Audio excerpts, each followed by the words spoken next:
Welcome back to another episode of Stories with Heath.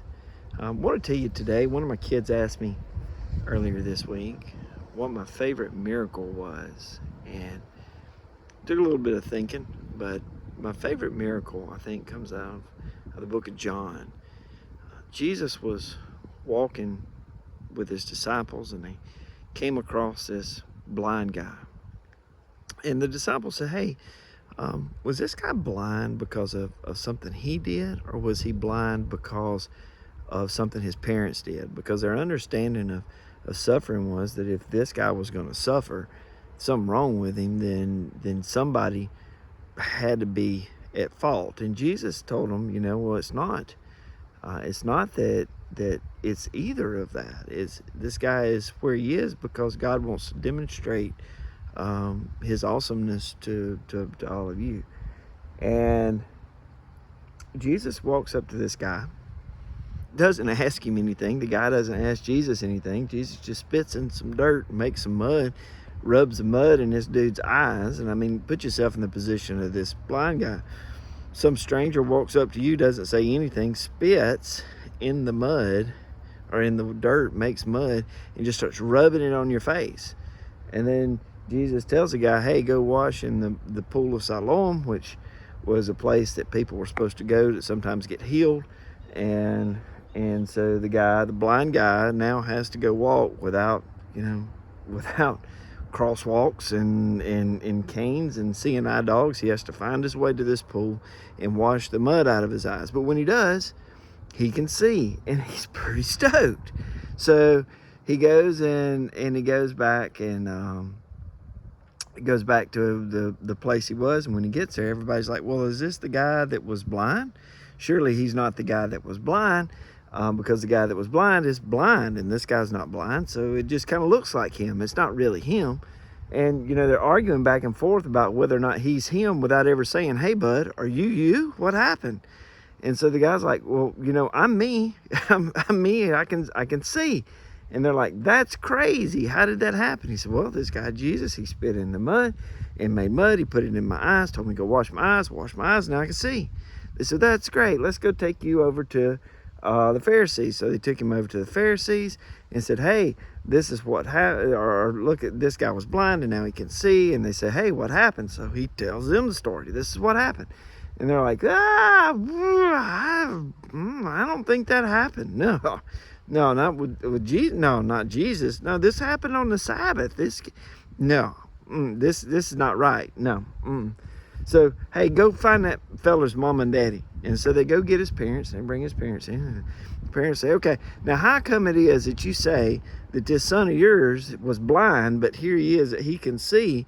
And they're like, well, so is this your son, or what's the deal here? And they said, well, yeah, that's our son. And he was blind, but yeah, it looks like he can see. And they said, well, how did that happen? Like, dude, we weren't even here. Ask him. He's grown. He'll tell you. And then it introduces the idea that these Pharisees were looking for a way to exclude people from the synagogue who believed in Jesus or proclaimed that Jesus was a good person. And so they essentially were, at the time, Judaism was a religion that maybe even still is today to some extent, was a religion that was required practice. So it was a religion of works, and it required you to be able to have access. And without access, then you couldn't perform the rituals, and without the rituals, their understanding, then you put yourself in danger of being able to not get forgiven for the sins in your life. So I mean, it's a pretty big deal to get canceled in that day and time. And so they're worried about being canceled. They didn't want to say anything, and so they called this guy in again and said, hey, homie, how what? Tell us. We know that Jesus is a sinner. So tell us that, tell us what we want to hear.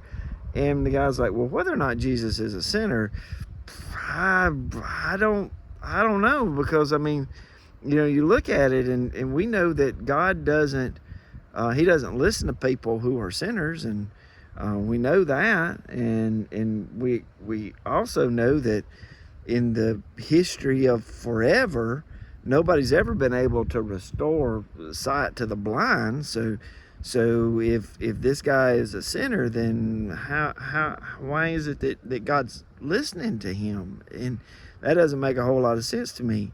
And I said, well, how is it that you got your sight back? He said, dude, I already told you how it is that I got my sight back. I mean, you keep asking these questions.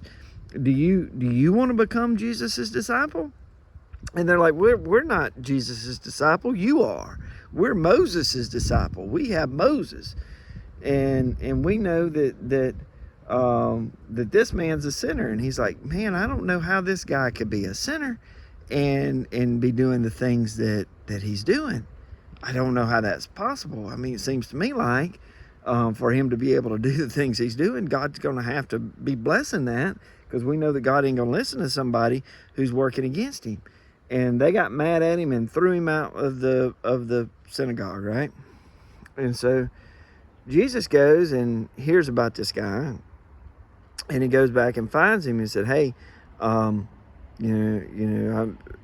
trying to check on him or whatever, and says, do you believe in the Son of Man? And he essentially says, dude, I'll believe in whoever you tell me to.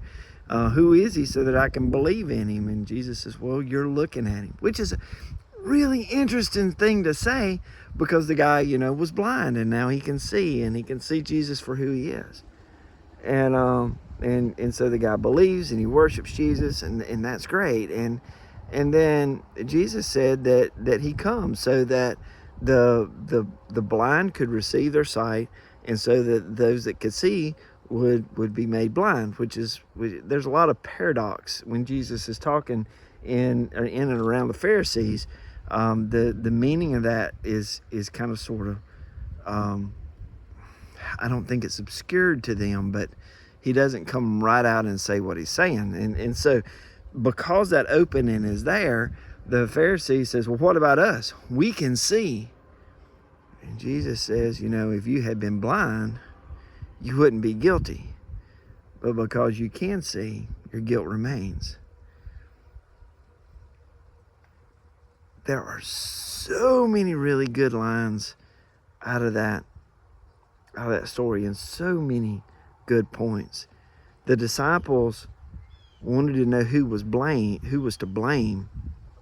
And Jesus said that, blame is the wrong question to be asking here. We need to ask what the cause is. What is it that God's doing, and what it is that I'm going through? We want to blame somebody, blame something.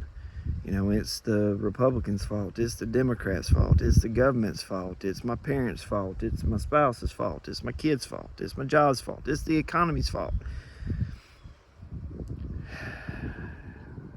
Sometimes we need to stop trying to find fault and start looking for cause. Because when we start finding cause, we begin to see what it is that God's doing in that bad thing that's happening in our lives. The idea that this guy didn't ask for help. And almost every one of the other miracles we find, Jesus has a conversation with the person first. The person says, hey, Son of David, have mercy on me. Or Jesus says, hey, if you have faith, you can be healed. Or some conversation that happens about faith. This guy was healed before faith ever happened, because the physical healing was not the real miracle in this story. The real miracle in this story was the thing that happened after that. That his receiving his sight was just a gateway to that conversation that he needed to have about his eternity. And then the idea that the more we can see, the blinder we are sometimes. And that because we can see, and we don't do anything about it, then our guilt remains. Wow, that's some deep stuff. I hope that story causes you to go take a look at that passage. And I tell you, the kids asked me that, and I had been stuck in that that chapter of John for a week. I couldn't get out of it. And I just kept going back to it and kept rereading it and rereading it and rereading it. Man, there's so much good stuff in there. And I only scratched the surface of it. Encourage you, go check it out for yourself. All right, love y'all. Talk to you later. Bye.